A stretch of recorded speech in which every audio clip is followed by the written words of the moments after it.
Jackie D asks, how do you develop an illustrative portfolio to break into the market if you have mostly fine art examples?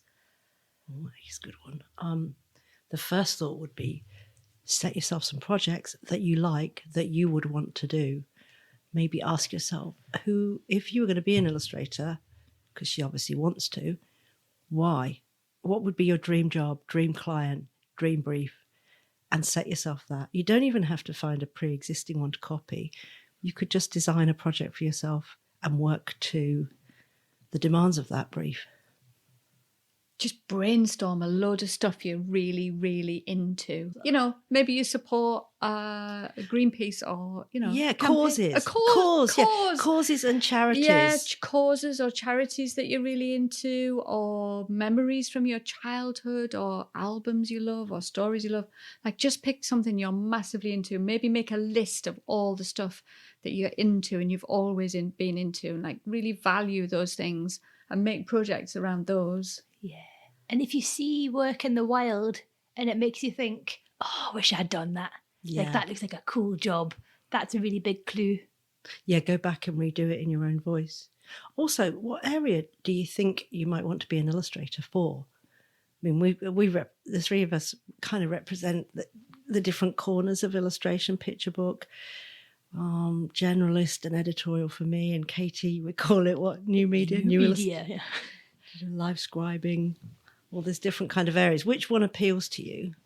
And just finding a way to answer it, because they all have different requirements, each area of illustration. If you were doing editorial, and even if you broke that down into different magazines, so a magazine about health and well-being will have probably some lovely pictorial representation of someone out in nature, whereas a business magazine would want you to come up with a cunning editorial concept that doesn't just feature men in business suits looking like clip art from or a Getty, magazine image for business. You've got to come up with ideas that have interesting visual solutions.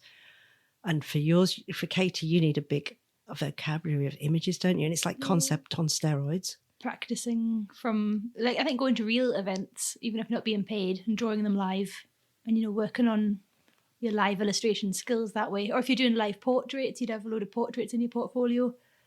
I think just figure out what you want to do and do some before somebody asks you to. Like, you don't have to wait to be asked. You can create a portfolio to show what you're capable of. Maybe that's the secret. But to cut, to save time and cut out a couple of years of trying everything, it's probably a good idea not to be a generalist. Don't be everything to everyone. Going back to what Helen said, it's much easier to work from your point of personal obsessions because you've got a ready-made language than reinventing yourself to talk in everyone else's language. So if you figure out who you are, which you probably have done because fine art is a path to that, isn't it? You're probably working about things that you love. Now they just have to have a communication aspect that allow people to understand what your images are there to say. Because with fine art, you're the author of the work, you're the author of the content, you generate everything. It's a slightly more service-based industry as an illustrator where you don't always get to create the content. Sometimes you do for self-initiated projects, things like that, but you're in the service of someone else's ideas. And they might not be your kind of thing, but you use your cunning, obsessional language to make them interesting. We're all just nodding. Mm-hmm. Can you hear the silent nods? Yeah. I love the way they look like they think I'm talking sense. We've just had lunch, so we're a bit woozy. Yeah, I'm full of soup and cheese. It was really good soup. Can you put loads of spices in it? Was it fenugreek? Curried parsnip soup. So delicious. Yeah. But yeah, you're serving other people with illustration, and that's probably the big change.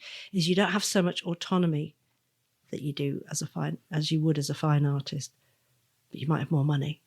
Yeah, if you're responding to what people give you rather than just creating.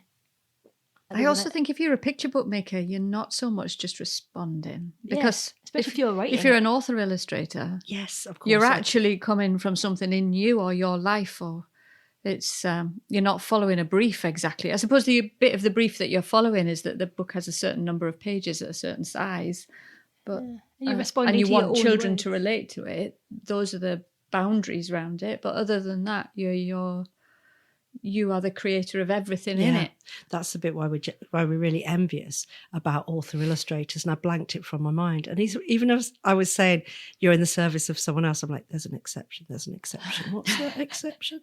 Oh, those damn picture book You're in the illustrators. service of children, psychopathic children who could just throw your book aside and say it's rubbish. Yeah, I don't want that story. It's rubbish.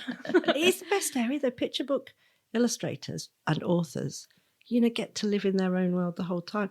You don't have articles by boring businessmen and art directors to change all your illustrations. There's a lot more autonomy in your area. Yeah, I think there is.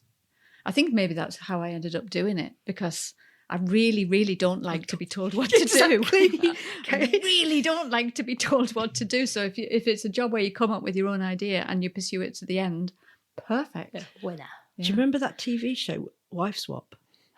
Was it No. Family Swap? Where people go and live each other's lives. Are we going to do Illustrator swap? Yeah, why don't we just rotate? And that means we have two versions. Oh, it would make for great TV. I would be crying a lot. I could definitely draw live in front of people, but I would be really stuck with all of your tech knowledge. And to draw a map or something like that, I think that would be so hard. I'm just going to be funny to see you in such a fury and phone them up saying, I'm not doing this. Yeah, I've got a better idea. I'd be phoning the map client the day before, like, right, I started. Just a couple of questions about the content. They're like, what? We signed you up for this 4 months ago. And I'd be having a nervous breakdown being watched draw. So I don't go on art club because I don't like being watched drawing. I have to overcome that. But, you can see each area has a different personality type that it's suited to, which you never really think about. It's but really very funny clear. as well that I think my whole life, the whole time I've been making picture books, I've never really thought about it as closely as I do now, since we've started talking about it all the time. And now I suddenly realise all of us are in exactly the area that suits our personalities. Yeah. I never even thought about that until we all got together and started talking about it. It's amazing when you're forced to be kind of conscious and articulate what you do, that you've just done as a knee-jerk reaction. You've never analysed it. I think that whole teaching thing, especially when it bounces off each other and we're not just talking alone about our own thing, it's all in comparison to the other. And you can see how they're different, because when we all started chatting about illustration, when we would meet up at the corner kitchen, we were like, yeah, illustration, that thing, yeah, it's this shape and it's blue and it's soft and fluffy or something like that. But then you realise after a while, we all perceive it entirely differently because of our experience in different fields of illustration. So then it would be like, no, it's not like that. No, but it is in my field. The thought of doing a whole picture book as well. Like, I think writing, because when we wrote together, it was fun. We just bounced ideas, but like the pressure of like working with one publisher for like a long time, and like just knowing that there was months straight, like even thinking about it, I'm like, I feel my heart beating more. I would hate it if I didn't love the people I was working with, and I have had situations where I haven't, and I've had to move publisher numerous times. But when I find the team I like to work with, that's it. I'm stuck, whether they like it or not, I am sticking with them forever. And I love the feeling of, right, now it's time to start the artwork. I'm going to hibernate. I'm going to stop doing all my social stuff for a while. I'm going to be in here in my studio, dog at my feet, rain on the window above my head. I'm going to hibernate. I just love that. Although I'm making it sound idyllic, and it's not all idyllic. There is some pain involved, but you got to have the nice it's the bits. pain that I am used to, and I enjoy it. What if I like the misery? I like the pain. Mrs. Doyle. Yeah, it's like the length of time and how long you can be in that zone. Like, you can be in the zone for 8 months. Katie wants it over and done with in 3 hours. Yeah. She's had enough by then. The shorter the better. I can do 2 weeks max, and then I want something new, which is all a long-winded way of going around saying it's worth knowing what area you want to work in to create the portfolio that winks at that particular area to get the jobs in. Because if you haven't got time to hang around going, I'll have another career and spend two years in totally the wrong part of illustration that doesn't suit my personality, and my work maybe doesn't work for it. Because you don't want to be too bent out of shape. So what would your work already suit? Does it look like stuff that you see out there in the world? Do you see commonalities? You really have to put you really have to look hard, because the great work exists in weird places, doesn't it? Like in a museum shop, or sometimes I find things like at a tourist attraction in a city, they have a gift shop. I'm like, oh, these lovely things, you don't normally see them anywhere else. And then you get really inspired and think, I could get a job doing this. You think somebody somewhere is making money drawing pictures for this. Yeah. Like I saw somebody, my friend Georgia in Sydney, she did a partnership with, I think it was Malmaison or the Kimpton or something, but she illustrated dressing gowns, like gowns for the robes for the hotel room. I was like, that's so random but so cool. Like there's jobs you don't even know. I remember at school, like they didn't say it to me when I was at school, but I think to my little sister they said, like, don't worry about what job you're going to have because it doesn't exist yet. I think that applies for illustration too, because you don't know where anything's going, really. And it's often design groups who get those really nice jobs. And we talk a lot about that on the business course, tracking things down. So if you see things and you don't know who commissioned them, you can use your stalking detective work online, take some photographs, see where they come from. I love that. Like, who got this job? Who's the commissioning editor? I want this job. And that's when you know you're on the right track kind of for your work. Yeah. But that other question we could talk about that one because it is appropriate to this, isn't it? What's the difference between illustrator and an artist? Yeah, it was roughly that, wasn't it? And is there an illustrator artist as a role? And we decided very well. Such a scale of artist and illustrator. You can be anywhere along that line. And I don't know that there's a lot of difference, really. My partner, he illustrates, or he has illustrated children's books in the past. And now he makes screen prints at home, which are completely self-motivated. And he still calls himself as an illustrator because he just feels like one inside somehow, even though I suppose maybe you would say he was a printmaker or a fine artist. And he's making his own images. You just choose your own label, don't you? Oh, yeah, an artist is a word that has to do a lot of heavy lifting because it covers so many bases. You're just basically a creative. And I don't think these titles make a lot of sense anymore. You know that work that would only exist in a gallery and couldn't be used anywhere else. That's an artist, a fine artist, or whatever. But there's a lot of hybrid people who maybe do the odd bit of commissioned work, but they do loads of self-initiated, like Jerry, and people who are commissioned to create images for walls. Like there's lots of poster work and sites selling posters that are generated specifically to look like art posters in interiors. And there's also a lot of commissions for hospitality interiors, whether it's hotels or restaurants, where it's kind of make something artish but groovy. And there are illustrators who are working to that brief. So to a certain extent, they're illustrators, they're being commissioned, but they're creating work that gets framed and put on a wall. Yeah. Or what about those galleries where they have a painting, but you can choose what colours are on it so it matches your wallpaper? Really? Yeah, that's a thing. Because then I was thinking maybe illustrators the more commercial side, but then there's artists, inverted commas, artists that are really commercial and they're just creating art that is going to match your wallpaper. Yeah.